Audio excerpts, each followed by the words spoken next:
ಕಳೆದ ಒಂದು 80 ವರ್ಷದ ಹಿಂದೆ 7ನೇ ಕ್ಲಾಸನ್ನು ಕಲ್ತಿದ್ರೆ ಆತ ತುಂಬ ವಿದ್ಯಾವಂತನು, ಬುದ್ಧಿವಂತನು ಮತ್ತು ಆಗಿನ ಕಾಲದಲ್ಲಿ ಗೌರ್ಮೆಂಟ್ ಕೆಲಸ ಹೇಳ್ತಕ್ಕಂಥದ್ದು ಕೂಡ ಒಲ್ದು ಬರ್ತಾ ಇತ್ತು ಮತ್ತು ಅಷ್ಟೇ ಇಂಟೆಲಿಜೆಂಟ್ ಆಗಿ ಕೂಡ ಇರ್ತಾಯಿದ್ರು. ಈಗ ಯಾವ್ಯಾವುದೋ ಒಂದು ಡಿಗ್ರಿಯನ್ನು ಮಾಡಿದರೂ ಕೂಡ ಆ ಬುದ್ಧಿವಂತಿಕೆ, ಚಾಕುಚಕ್ಯತೆ ಅಥವಾ ಲೆಕ್ಕಾಚಾರ ಇತ್ಯಾದಿಗಳನ್ನು ಮಾಡೋದು ಕಷ್ಟ. ಇಂತಹ ಪರಿಸ್ಥಿತಿಯಲ್ಲಿ ಆಗಿನ ಕಾಲದಲ್ಲಿ ಇರ್ತಕ್ಕಂತಹ ವ್ಯಕ್ತಿಗಳು ಒಳ್ಳೆಯ ರೀತಿಯಲ್ಲಿ ಸಂಪಾದನೆಯನ್ನು ಮಾಡಿ ತಮ್ಮ ಮಕ್ಕಳಿಗೆ ಅಥವಾ ಮುಂದಿನ ಜನರಿಗೆ ಒಳಿತನ ಉಂಟಾಗಲಿ ಅಂತ ಹೇಳುವುದಾಗಿ ಪ್ರಯತ್ನವನ್ನು ಮಾಡಿಕೊಂಡು ಹೋಗಿದ್ರು, ಬೆಳೆಸಿದ್ರು ಕೂಡ. ಅದರಲ್ಲಿ ಒಬ್ಬರಿಗೆ ಒಂದು 3 ಜನ ಗಂಡು ಮಕ್ಕಳು ಇದ್ದರು.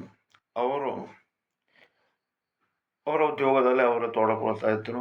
ತದನಂತರದಲ್ಲಿ ಇದ್ದಕ್ಕಿದ್ದಂತೆಯೇ ಒಂದು ದಿವಸ ಹಿರಿಯ ಮಗನು ಬಂದ್ಕೊಂಡು ಹೇಳ್ತಾನೆ ಅಪ್ಪನ ಹತ್ತಿರದಲ್ಲಿ, ಅಪ್ಪ ನಾನು ಸೋತೆ ಅಂತ. ಏನು ಅಂತ ಕೇಳ್ತಾನೆ.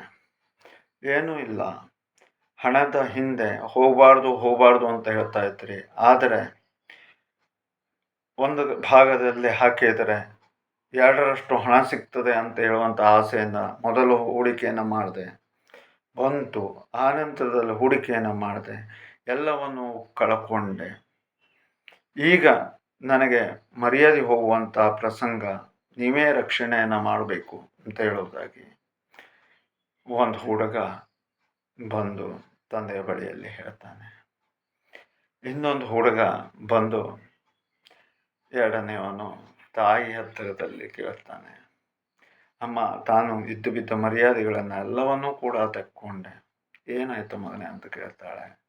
ಕೇಳಿದರೆ, ನೀವು ಹೇಳ್ತಾ ಇದ್ರಿ ಯಾವುದೇ ಒಂದು ಚಟವನ್ನು ಮಾಡಬಾರ್ದು ಅಂತ ಹೇಳೋದಾಗಿ, ಆದರೆ ತಾನು ಒಂದು ಸುಂದರವಾದಂತಹ ಮಹಿಳೆಗೆ ಸೋತು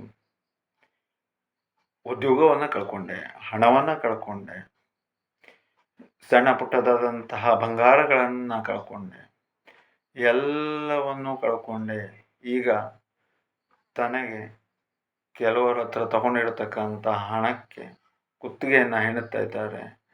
ತಾಯಿ ನೀನೇ ರಕ್ಷಣೆ ಮಾಡು ಅಂತ ಹೇಳೋದಾಗಿ ಅಮ್ಮನ ಬಳಿಯಲ್ಲಿ ಕೇಳ್ಕೊಳ್ತಾನೆ. ಅಮ್ಮ ಏನು ಮಾಡ್ಲಿಕ್ಕೆ ಸಾಧ್ಯ ಪಾಪ, ಯಾಕೆ ಅಂತ ಕೇಳಿದರೆ 82 ವಯಸ್ಸು ಆಕೆಗೆ, ತಂದೆಗೆ 85 ವಯಸ್ಸು. ಅಂದರೆ ಇನ್ನೊಂದು ಮಗ, ಅವನಾದರೂ ತುಂಬ ಒಳ್ಳೆಯವನು ಅಂತ ಹೇಳುವುದಾಗಿ ಹೇಳ್ತಾ ಇದ್ದರು. ಆದರೆ ಆ ವ್ಯಕ್ತಿಯು ಒಂದು ಸ್ವಲ್ಪ ಸಮಯದ ನಂತರದಲ್ಲಿ ಬಂದುಕೊಂಡು,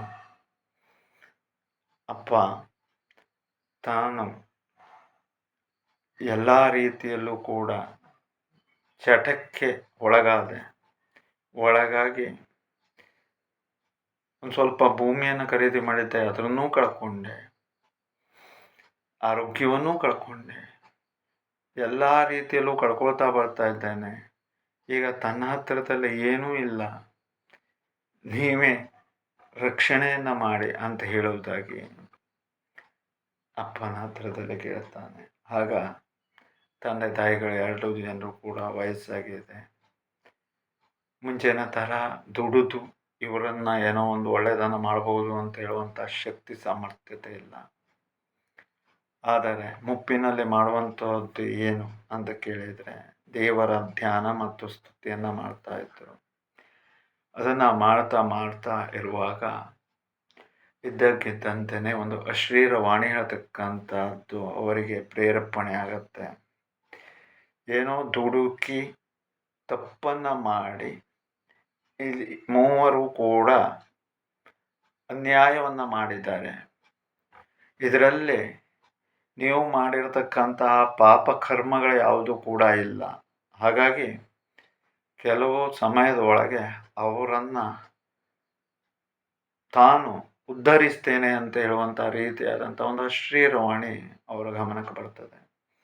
ಬಂದಾಗ ಇದು ಏನಪ್ಪ ಅಂತ ಹೇಳುವುದಾಗಿ, ಆದರೂ ಮರ್ಯಾದೆಗೆ ಹಂಚಿಕೊಂಡು ಮನೆಯಲ್ಲಿ ಎಲ್ಲೂ ಆ ಕಡೆ ಈ ಕಡೆ ಅಲುಗಾಡತೈತಂಥ ರೀತಿಯಲ್ಲಿ ಕೂಗ್ತಿದ್ದಂಥ ಸಮಯದಲ್ಲಿ ಎಲ್ಲೋ ಒಂದೆಡೆಯಿಂದ ಮನಸ್ಸಿಗೆ ಸಮಾಧಾನ. ತದನಂತರದಲ್ಲಿ ದೇವರ ಧ್ಯಾನವನ್ನು ಮಾಡ್ತಾ ಮಾಡ್ತಾ ಇರುವಾಗ ಒಂದೊಂದೇ ದಾರಿಗಳು ಸರಿ ಹೋಗ್ತಾ ಬರ್ತಾ ಇದ್ದವು.